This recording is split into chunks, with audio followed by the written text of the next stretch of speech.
like to go back and talk about your husband and the crash that he was involved in and how that impacted you and changed the kind of the trajectory of your life. If that's something you're Yeah. interested in talking about. Yeah, we can talk about that a little bit. It was at the end of the season, and it was in January. I was actually flying a mule deer survey down off of the Texas and Mexico border down there, and I was almost finished with it. It was a month-long survey, so I hadn't seen my husband or any of the other crew for over a month because I was down there just flying every day. And we had a few weather days. They get freezing rain down there and can't fly in that. So I was probably 4 or 5 days behind schedule, and we had each helicopter bid for each job. So if it was a low altitude job and we could use the R-44, we would, because it saves us money.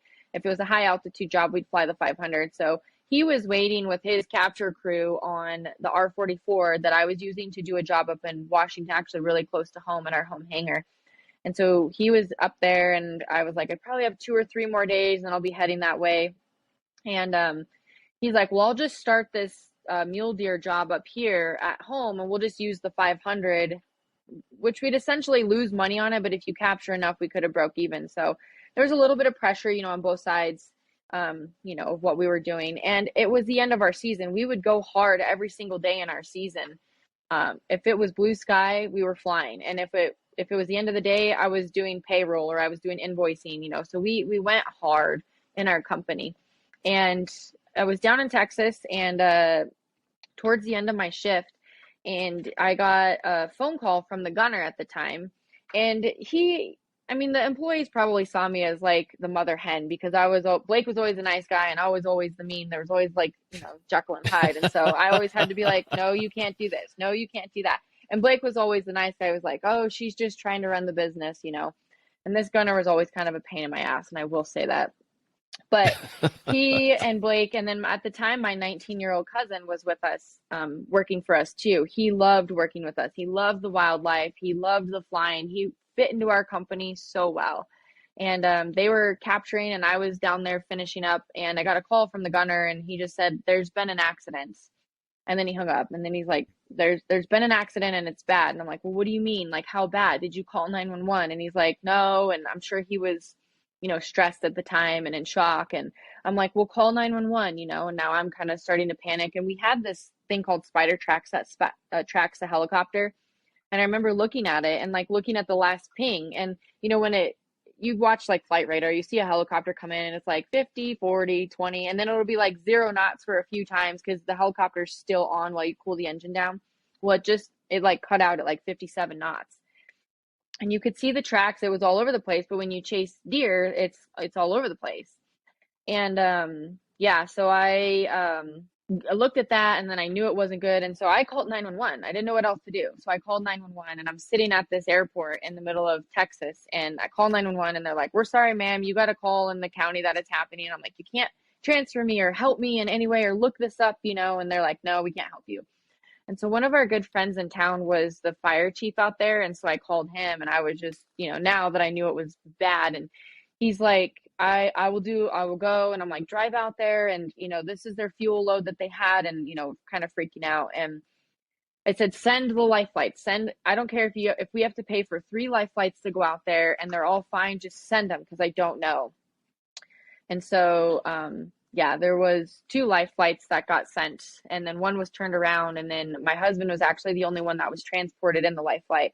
And I remember hearing that he went to the Lewiston Hospital, which was it was a small town that we were in, and I think maybe they were a level 3 trauma center, which usually we take patients out of there. We don't bring patients in. So in my mind, I'm like, he's not that bad. If they brought him to Lewiston, he's not that bad. If he was bad, they'd be taking him to Spokane.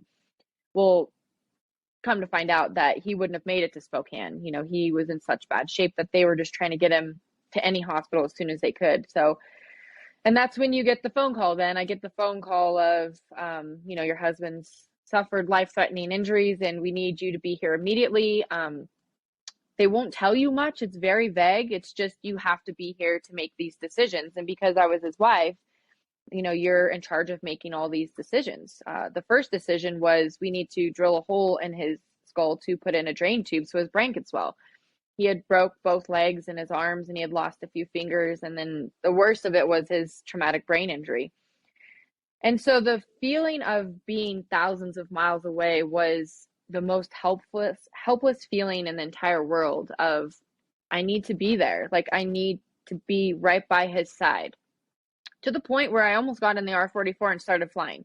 And it's dark now, and we don't fly at night. And I'm not at the time was an instrument rate. Like I that was a what my brain just told me to do because I couldn't get there. And so I chartered a jet. I started calling around and I said, I got to get there. And I know that we have this money saved up for our hangar home, but if it means I get to say goodbye to him one last time, it's worth, there's no price, right, on that.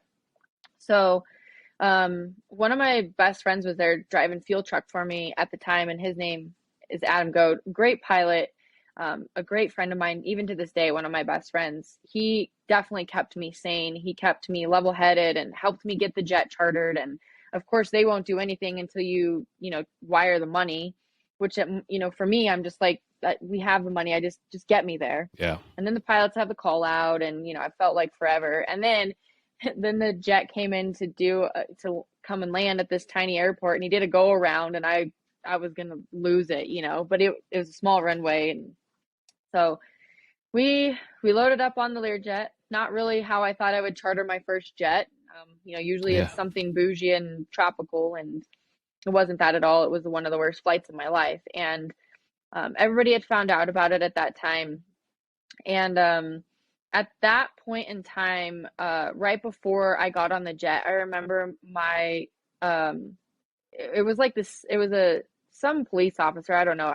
I've blanked out a lot of these memories, but it was somebody with the law who called me and said, how are you related to my cousin?" And he said, I was like, "Well, he's my cousin." And they're like, "Okay, we need to call his parents." And at that time I just knew. I said, "Is he okay?" And they're like, we need to get a hold of his parents." And so at that point I knew that he didn't make it. And at that point I didn't know if Blake was going to make it either. So I had to call my dad, and that was horrible. I don't even know what I said or how I said it, but I just think I said, you know, he didn't make it. You know, and it's one of those things that you don't practice that. You're not taught how to say that. Like, was it me? Was I the best one to say that, or should I have had you know, no, I felt like he was part of my crew. I owed it to him to say that. I couldn't call my uncle at the time though. Like there'd have been no way I could have called my uncle at the time. So I told my dad, I'm like, you need to please let, you know, his parents know, which was my dad's brother. Again, we have a really close family, so we're very close with each other. So then I get on the jet and I fly to Lewiston, and I was greeted with actually the owner of the MD 500 that they were flying. He became really good friends with us, his wife and him. They met me at the airport and picked me up and took me to the hospital. And, you know, that's where I saw my husband. And it was, I mean, the months, you know, years after that was just horrible for me because he was fighting for his life, and he was getting compartment syndrome, and, you know, his brain was swelling. And every day I begged the neurologist to tell me, is he going to be okay? Is he going to be okay? And I mean, they would never tell you that. And I understand it Yeah. now, being an EMS pilot, like you're not going to tell someone everything's going to be okay. But I wanted that. I Yeah. lost like 20 pounds, and I wasn't super heavy to begin with, but I also wasn't a twig. So I got super unhealthy and skinny. And that was also really hard on me because everyone's telling me, oh, you look so great, you know, because you're skinny. Well, I was the most unhealthy I'd been in my entire life. I, Yeah. yeah, I didn't eat, I didn't sleep, I just couldn't leave his side. And so, and he, like I said, one of the strongest guys I know. He fought for his life. You know, he was in ICU and on a vent for weeks, and you know, fought through it and had surgeries. And it became to the point where they needed to transfer him out to a bigger hospital to start with his cognitive stuff, like his mental stuff. And so he got accepted into Craig Hospital, which is here in Colorado. So we again, you know, did the Angel flight, the Learjet, and took a jet from Lewiston down here to Centennial, and that's where he was admitted to Craig rehab, and he started his healing. And you know, there's a couple things. The people who are in your life, you really see who they are in your life. You know, you have like my sister, she's my rock, she's my best friend. I also have a best friend in Montana, same thing, you know. They don't ask you like, "Hey, how are you doing?" Well, clearly I'm shitty, you know, like you Yeah. know the answer to that. They Yeah. just did things like my sister would just come be there with me. She would bring me a coffee or bring me some food. Even if I didn't eat it, you know, I would just let it sit there. She would just be there for me. And that's what I needed is I needed the support in like subtle ways. And then I started Craig really pushed us to see a therapist. And the therapist was pretty tough for me because I'm like, I don't need a therapist. I don't need a shrink. Like, we're fine. But she really helped me understand like what he was going through and, you know, how he won't be the same and how tough that's going to be. Um, and then all I can say after that is the more he healed, the worse he got. He was a completely night and day different person, and that therapist really helped me understand that traumatic brain injuries they change who you are, and his was so significant. I mean, he's amazing that he's alive. He's truly, you know, a hero for being alive because he fought, but he also is 100% a different person. And it wasn't like I we were married for 20 years or we were married little over a year at the time. You know, we'd been together 4 years. So it wasn't like I was this monument person in his life for so long.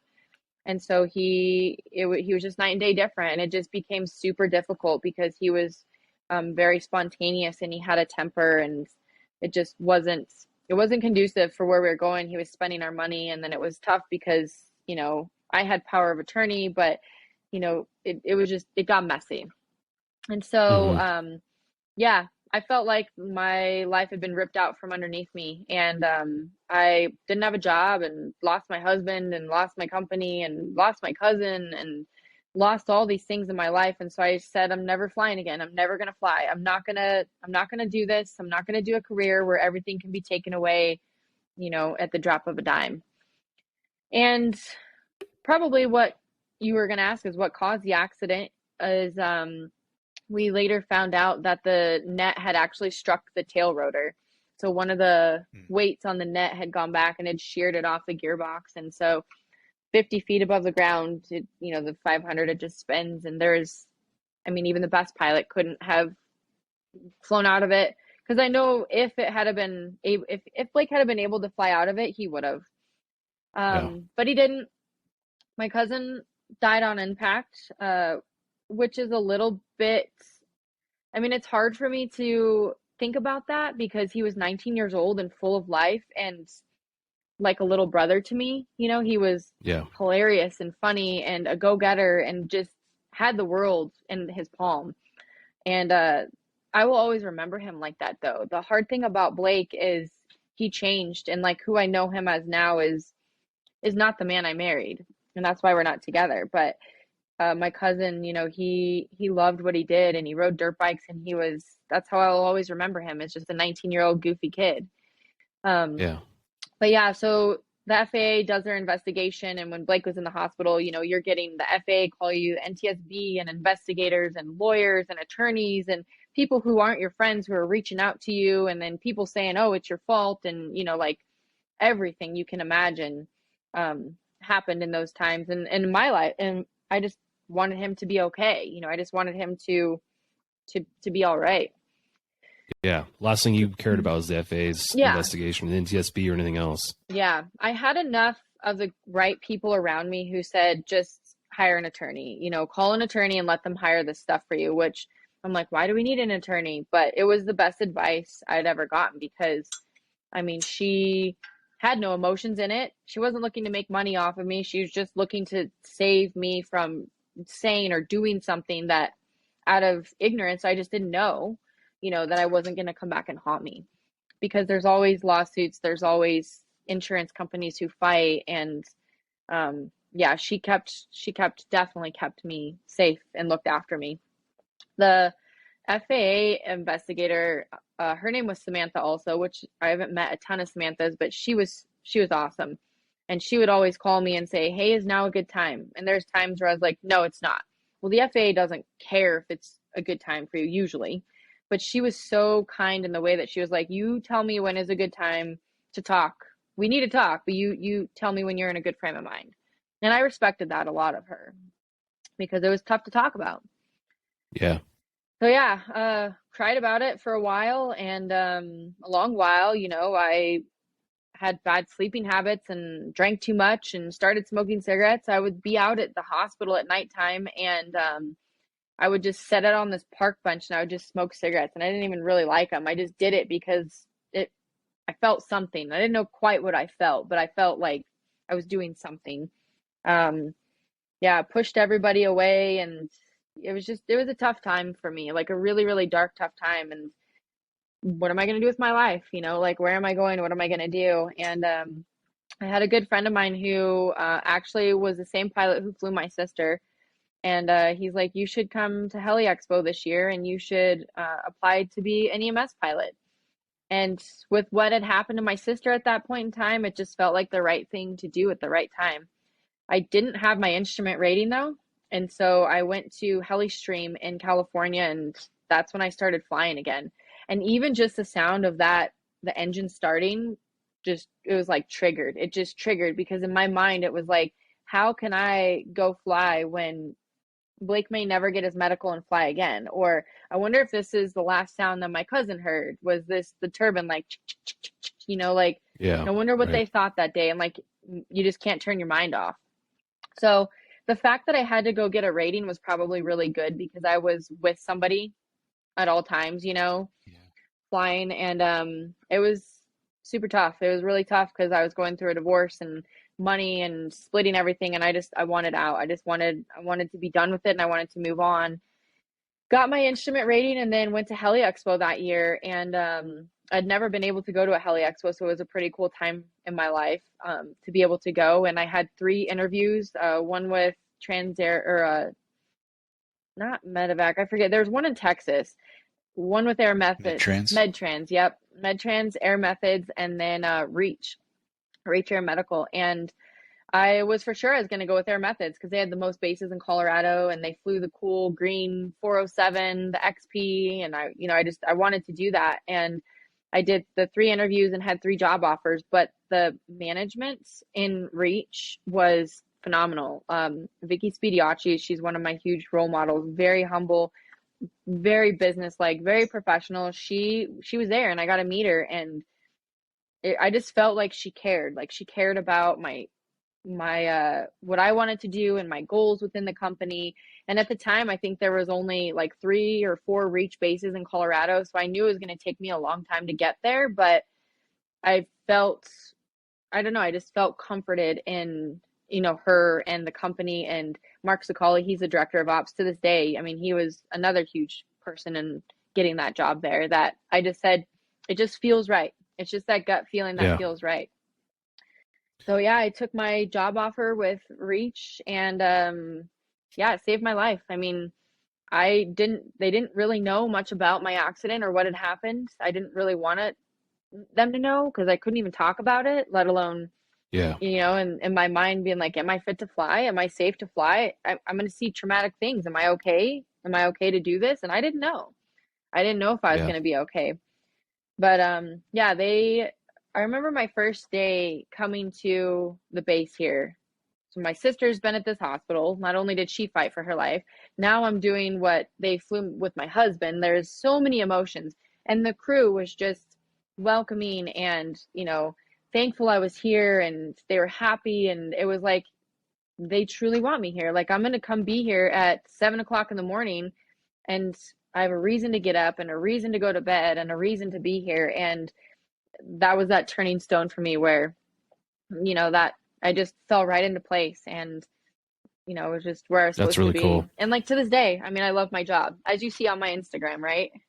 I Yeah. love what I do. Yep. Going back to your sister, you talked offline about her being kind of the motivation that you needed to get you back into flying. Can you talk about how she motivated you to come back into to flying, and in particular EMS? Yeah, she's got such an interesting way of thinking about her because she's incredibly intelligent, and her brain works such different ways than mine. Like, I'm an overthinker, and I like think really fast and on the spot, and as you know, like pilots, you got to be good like that. But she's very like critical in the way that she thinks, and I remember everyone's like, you can't give up flying, you can't give it up. And I remember her just saying, if you don't want to fly, don't fly. But if you feel like you still want to fly, you should find a way to get back into it. And what do you want to do flying? Because I'm like, I'm never going to do wildlife again, you know, because it was such a bad time for me. And so she was like, you know, you should do something to where it rewards you and your soul and your heart and what you do. And I will never forget thinking how they saved her is exactly what I wanted to do. Go ahead. Can you talk about how she was saved and Yeah. that story that's kind of behind that? Yeah, so I was drying cherry trees out in Wenatchee in 2016, and same thing. Got the call at 2 in the morning. You know, you're this person been suffered life-threatening injuries. You need to be here immediately. And so, yes, they transported her. And my good friend, who at the time he and I had become friends before that because he'd come fuel up at the airport when I worked at the airport, roundabout way. He's the one who transported her, and we came back here to thank the crew. You know, my parents brought the nurses fruit baskets and gift cards and food, you know, and thank you cards. And I remember like meeting the flight crew and saying, how can you thank somebody for saving their life? Like, how words don't do it justice. The word thank you, Yeah. like, is thrown around daily. So how can you truly tell somebody thank you? You know, how can you make that have weight of thank you? And the crew was so humble. They were like, "Oh, it's what we do. It's, you know, just another day." And they were very, you know, and like I can see that now, you know, because people come back and thank me and I get that. But at the time I'm like, they don't get that I'm trying to thank them. Like I'm very, very Yeah. gracious. And so, yeah, I remember sitting in the seat of that helicopter and, you know, seeing her sitting there and meeting everybody thinking, I need to do this because I want to be on the other end because this is the only way that I could thank them for saving her life is to just pay it back and do the same thing. And so at the time, I still had my company. So it wasn't like I was just going to switch and do this, you know, career Yeah. shift when I had my own company. But it was after Blake's accident that it was like, light bulb in my head and I'm like, that's what I'm gonna do. And I'm gonna do what I can to get there. That's really cool. What an inspiring story. You know, I think when you think about public safety aviation, you know, a lot of what we're talking about and what you're talking about is the case. We're doing things that are bigger than ourselves. Yeah. And it gives us a way to feed back into the community. And I think that's a huge part of what we do. Right. You know, on the EMS side of for sure. I mean, you guys get the positive interaction. You get to see the patients when it happens. They could come back and you get to see them healthy and Right. maybe even a thank you from the family. And the law enforcement side's a little different. We don't have fans per se. Right. Yeah. But Well, yeah, and that's the but thing is everyone says like, what's the best part about your job? You know, obviously a good landing. Any helicopter pilot likes a good landing. especially an A-star. Yes. But when somebody comes back and thanks you, like to me, that's the ultimate paycheck I'll ever get is when somebody comes back, takes the time and says, thank you for being there that day. That to me is, I mean, that's why I do it.